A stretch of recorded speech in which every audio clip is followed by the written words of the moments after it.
Hey guys, so this is day 16. This is my last day. I head back to LA. It's a really short video. Justin heads off with the rest of the group. We leave Chiang Mai in the morning, get to Bangkok. They head off to Phuket. I head off to Los Angeles. I had kind of a crazy story on the way back, but this is the last video of the series. So hope you guys enjoyed it. Yeah, we woke up pretty early. We got on a shuttle to head to the airport in Chiang Mai. When I got to Bangkok, I didn't know how I was going to get from the one airport to the other airport, but Lapis was nice enough to pick me up, and we had about 8 hours. I was dead tired, but she showed me around, and she took me to this temple.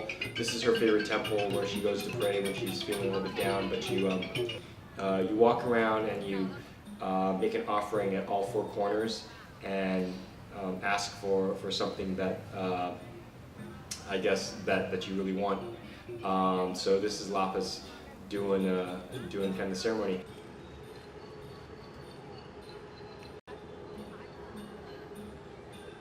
So you spend all this money to buy this stuff, and then you hang it up there, and they just throw it away in the trash. They probably recycle it and sell it to the next person. Probably. You can also buy a bird and let it go, and the bird's supposed to carry the wish. So I actually bought one for Lapis to thank her for all the tour guiding that she did.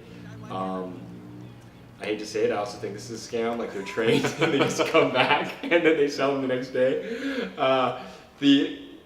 It's weird to see Christmas decorations all over Bangkok because it's so hot and humid. It doesn't feel like Christmas at all. You know, you have fake snow. This is me on the way to the airport, and I almost missed my flight because there are riots. Even now in January, the riots got even worse, but there are protests and riots all over Bangkok. So this is the first class lounge in Hong Kong, where I had to stop off for a cafe, where I had to take a shower. That's right, first class lounge to take a shower, but not a good thing. So it's a short jump flight from Bangkok to Hong Kong, and then Hong Kong is the connecting flight all the way back to LA. I had the wonderful experience of having a first-time flight crew member spill a full glass of orange juice on my lap, and they didn't know what to do. I was like, give me some first-class pajamas, let me into the first-class lounge in Hong Kong, take a shower, and then I'll put on the first-class pajamas and upgrade my ass.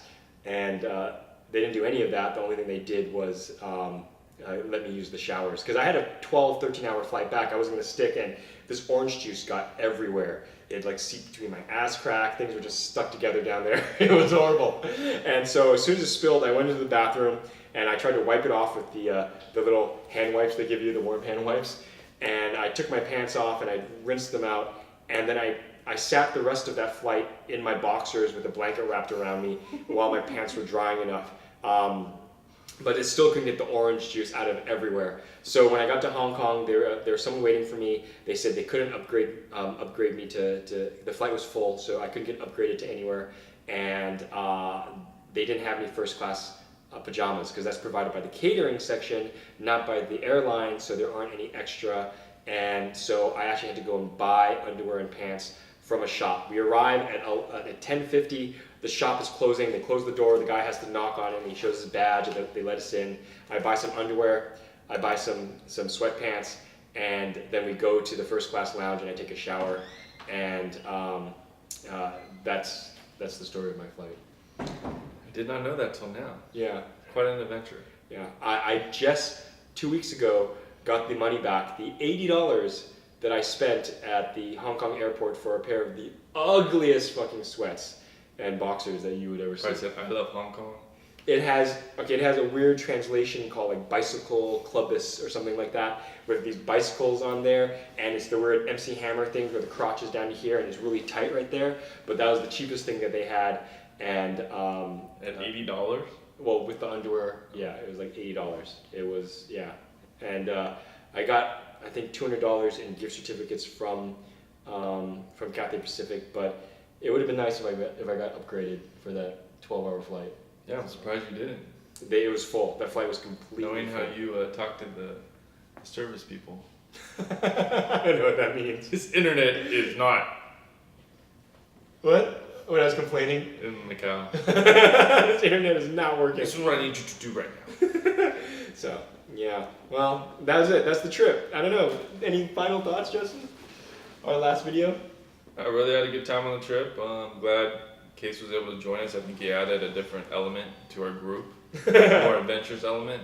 And yeah, I'm really thankful that he was able to document everything. Do you want to talk about how you got sick a few days later? Right, so, after all my careful planning, the whole trip, we ate Brazilian barbecue my last night there. Taking off to the airport, and I'm doing my last bathroom run before going to the airport, and I had the runs. Was it like the runs or the runs? It started off solid, and then it became liquid, and I was like, oh my god, I hope this is not it's the start of something. And then checked out, and I'm waiting in the lobby of the hotel, and I had to go again. And then we got to the airport, and then I had to go again. And then I really started panicking because I'm wondering if this is gonna be how it's gonna be on the whole 16 or 14-hour flight home. So That's like your worst nightmare, isn't it? it is. It's like the worst possible like time you could have. Like, it's That one happened. thing to get it in the middle and miss a Right. few days. That's kind of shitty. But getting stuck on a plane for 16 hours. So I took a bunch of Imodium, which stopped up my whole stomach, and I didn't go for like 4 days after that at all. I remember he was back in LA, and I called him up, and he's like, yeah, I'm back, and he told me, he's like, dude, I haven't gone to the bathroom yet. I haven't gone yet. I'm like, what do you mean? I took a bunch of Imodium before I got on a plane, and I haven't gone since I got back. Should I go to the doctor or something? So anyways, I felt sick for the whole week after, so it was not a good experience. And this is exactly the reason why I'm careful what I eat on all these trips. And Case makes fun of me, but it's because of this. And it still happened. still happened. I have a funny story about that. So I took a bunch of Imodium too, right? And so I hadn't gone to the bathroom for about 3 days. And then when we got to the airport in Hong Kong, I got off, no, it wasn't Hong Kong, in Bangkok. I was standing there, and I had about 30 minutes before my flight because I was running late as well. And then it just hit me. It just hit me so bad. And I ran to the first bathroom, and it was kind of solid because, Imodium like sucks all the water out. But it was a lot. It was a lot.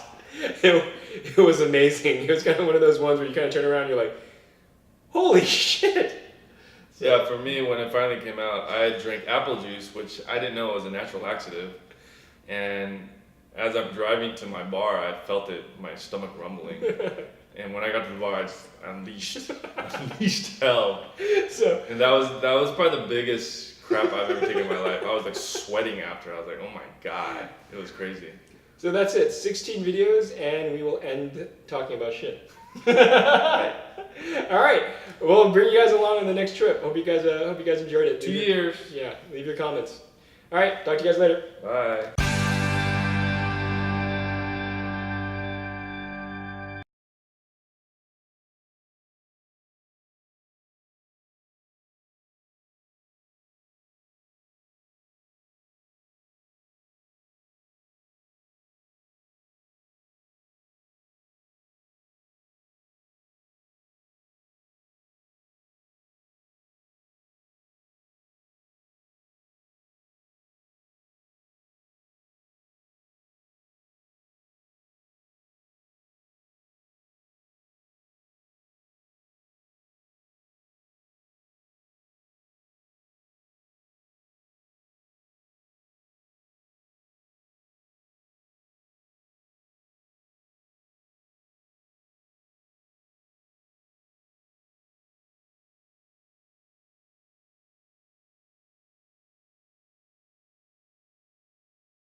Bye.